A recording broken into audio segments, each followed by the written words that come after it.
Everyone, आज मैं आपको अब्राहम हिक्स के मेडिटेशन के बारे में बताने जा रही हूँ।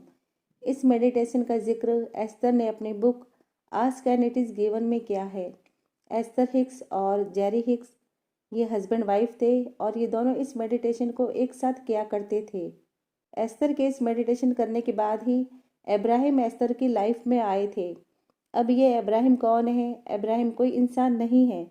अब्राहम अपने बारे में बताते हैं कि वो नॉन फिजिकल वर्ल्ड से है, वो एक हायर पावर है। अब्राहम वो एनर्जी है जिसको एस्थर मेडिटेशन में जाकर चैनल करती है, फिर एस्थर के थ्रू अब्राहम बोलते हैं, यानी कि अब्राहम एस्थर हिक्स के थ्रू अपनी टीचिंग देते हैं। तो आज मैं आपको जो मेडिटेशन बताने जा रही हूँ, इस मेडिटेशन से आप जो चाहे वो मैनिफेस्ट कर सकते हो। चाहे आपकी डिज़ायर कितनी ही बड़ी हो या कितनी ही ज़्यादा क्यों ना हो, हमारे लिए चीज़ें छोटी या बड़ी होती है, पर इस यूनिवर्स के लिए बहुत मामूली बात है। यूनिवर्स के पास सबके लिए अबंडेंस में चीज़ें मौजूद हैं। इस मेडिटेशन से सब कुछ पॉसिबल है। चाहे आपकी जॉब हो या आपकी हेल्थ को लेकर कोई प्रॉब्लम हो, आपकी लाइफ की किसी भी तरह की कोई भी प्रॉब्लम आप इस मेडिटेशन से सॉल्व कर सकते हो। आप जो चाहे वो मैनिफेस्ट भी कर सकते हो। इस मेडिटेशन का कोई भी साइड इफ़ेक्ट नहीं है। तो इस मेडिटेशन को करना कैसे है? तो सबसे पहले आप दिन का वो टाइम चूज़ कर लीजिए जिसमें आप आराम से बैठकर मेडिटेट कर सकें। और आप कोई ऐसा टाइम सेलेक्ट मत कीजिएगा जिस टाइम आपको नींद आने लगे, या अगर आपको हेडेक हो रहा हो या कमर या किसी जगह दर्द हो तो आप उस टाइम पर इस मेडिटेशन को मत कीजिएगा, क्योंकि फिर आप अपनी ब्रीदिंग पर फोकस नहीं कर पाएंगे। अपने क्लॉथ्स का भी आप ध्यान रखेंगे, वो ज़्यादा टाइट ना हो। मेडिटेट आप कहीं पर भी बैठकर कर सकते हैं, अपने बेड पर, ज़मीन पर, या आप अपनी चेयर पर बैठकर भी इस मेडिटेशन को कर सकते हैं। पर ये ध्यान रखें, मेडिटेशन करने के दौरान आपको कोई डिस्टर्ब ना करे। आपको मेडिटेशन के लिए लोटस पोजीशन में बैठ जाना है। जैसी पिक्चर आपको स्क्रीन पर दिखाई दे रही है वैसे आप बैठ जाएं। उससे पहले आप अपने मोबाइल में 16 मिनट्स या 17 मिनट्स का अलार्म सेट कर लें। मेडिटेशन आपको 15 मिनट्स ही करना है। 1 से 2 मिनट आपको ठीक से बैठने में लग जाएगा। अब आपको अपनी आंखें बंद कर लेनी है और अपनी सांसों को अपने लंग्स में भरना है, फिर उन्हें रिलीज़ करना है, यानी कि आपको ब्रीथ इन और ब्रीथ आउट करना है। बस आपको 15 मिनट तक यही करते रहना है। आपको अपना सारा फोकस अपनी ब्रीदिंग पर ही रखना है। और जब आप ये करने लगोगे तब आपका मन भटकने लगेगा, आपके माइंड में थॉट्स आने लगेंगे। तब आपको अपने थॉट्स पर से अपना ध्यान हटाकर वापस आपको अपनी ब्रीदिंग पर लाना है। इस 15 मिनट की पूरी मेडिटेशन में बार बार आपका मन का भटकना या आपके माइंड में थॉट्स का आना, ये आपके साथ बार बार होता रहेगा। लेकिन जैसे ही आपके माइंड में कोई भी थॉट आए, आप उस थॉट को वहीं पर छोड़ देंगे और वापस से आप अपना पूरा फोकस अपनी ब्रीदिंग पर लेकर आएंगे। और इस तरह से जब आप कंटिन्यू करोगे तो 15 मिनट के इस मेडिटेशन में आप कभी 10 सेकंड के लिए, कभी 20 सेकंड, तो कभी 5 सेकंड, इस तरह से आप अपनी ब्रीदिंग पर फोकस कर पाओगे। और जब आप 15 मिनट का पूरा मेडिटेशन करोगे तो 15 मिनट के पूरे मेडिटेशन में आपने फोकस 5 मिनट का ही ऑटोमेटिकली किया होगा, और बस इतना ही काफ़ी होता है। ये मेडिटेशन आपकी रेजिस्टेंस हटाता है और फिर आप ऑटोमेटिकली ही अलाइनमेंट में आने लगते हो। अब आप ये तो समझ गए होंगे कि इस मेडिटेशन को करना कैसे है। अब मैं आपको ये बताती हूँ कि इससे आप मैनिफेस्ट कैसे कर पाओगे, क्योंकि जब आप किसी अलाइनमेंट में आते हैं तो आप उस चीज़ को मैनिफेस्ट करते हैं।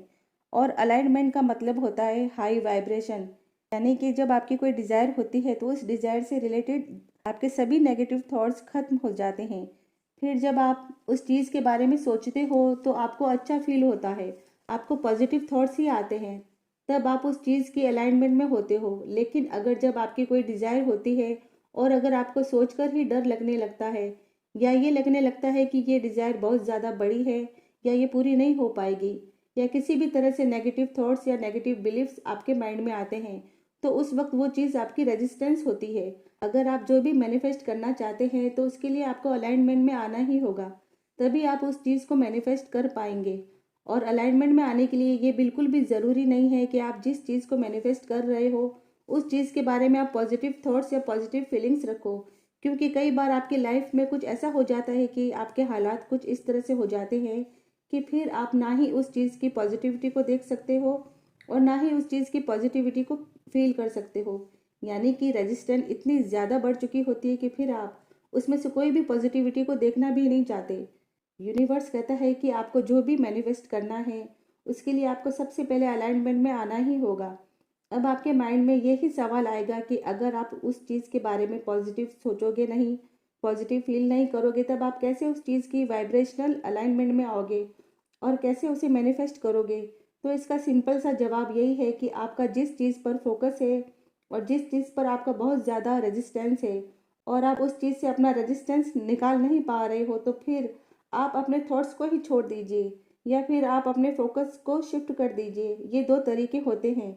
जैसे अगर आपके रिलेशनशिप में कोई प्रॉब्लम चल रही है लेकिन किसी रीजन की वजह से आप उस चीज़ के बारे में सोच भी नहीं पा रहे हो और आप उस पर्सन के बारे में अच्छाई देखना चाहते हो लेकिन आपको उस पर्सन में देखने के लिए कोई अच्छाई नज़र ही नहीं आ रही है, तो आप उसमें क्या देखोगे? और ऐसे टाइम में आप उस पर्सन की जितना आप पॉजिटिविटी को देखने की कोशिश करोगे जो कि अभी उनमें नहीं है और ना ही आपको दिखाई दे रही है, तो उस पॉजिटिविटी को ना आप देख पाओगे। और अगर आप उस पॉजिटिविटी को देखने की कोशिश भी करोगे तो आप अपना और ज़्यादा रेजिस्टेंस बढ़ा लोगे, क्योंकि अभी उनमें वो चीज़ नहीं है जो आप देखना चाहते हो, जो आप देखने की कोशिश कर रहे हो, और ना ही आपके अंदर वो वाइब्रेशनल अलाइनमेंट है जिसकी वजह से आप उस पर्सन में वो सब देख सको जो अभी आप नहीं देख पा रहे।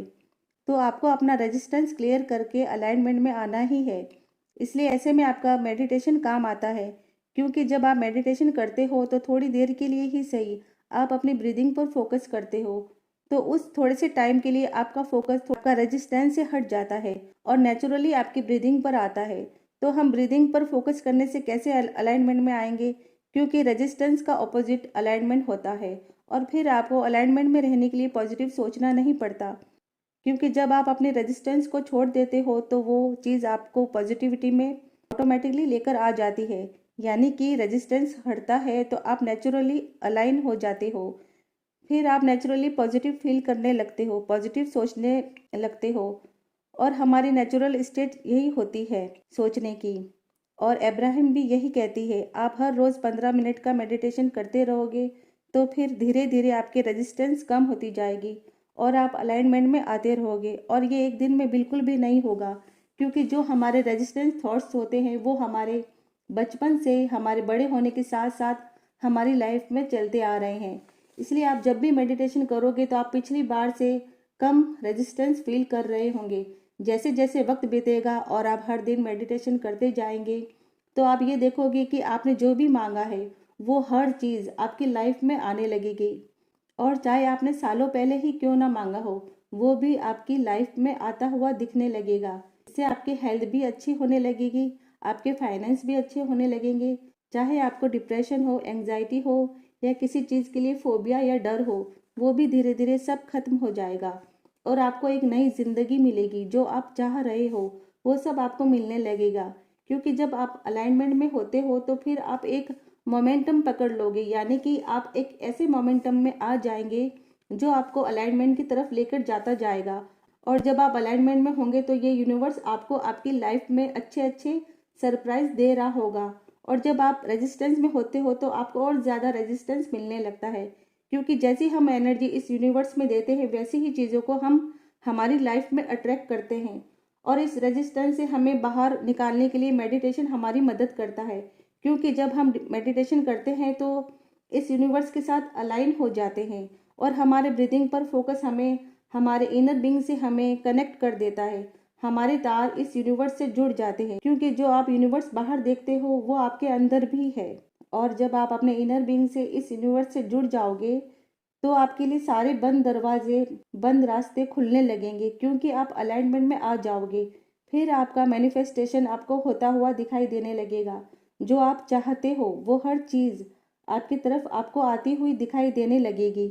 अब इस मेडिटेशन को करना कितने दिन है, तो मेरा तो यही कहना है कि इसे हर रोज़ करना है, क्योंकि ये सिर्फ एक मेडिटेशन ही नहीं है, आपके लिए एक टॉनिक है, आपके लिए ऑक्सीजन है, आपके लिए वो बंद दरवाज़ा है जो आपको अभी तक दिखाई नहीं दे रहा है। और उस बंद दरवाजे के पीछे आपकी सारी डिज़ायर्स कैद है।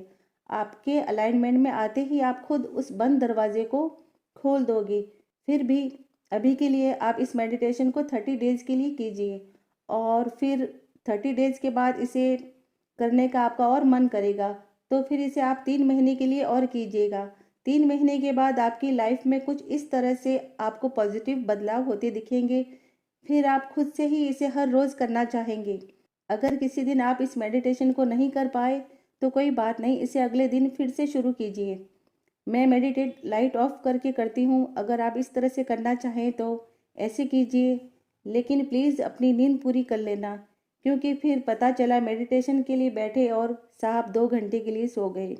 और मैं आप सबसे इजाज़त लेने से पहले आपको एक बात और समझाना चाहूँगी कि अगर आपकी लाइफ में कुछ अच्छा नहीं चल रहा है तो आपको मदद के लिए किसी और के पास जाने की कोई ज़रूरत नहीं।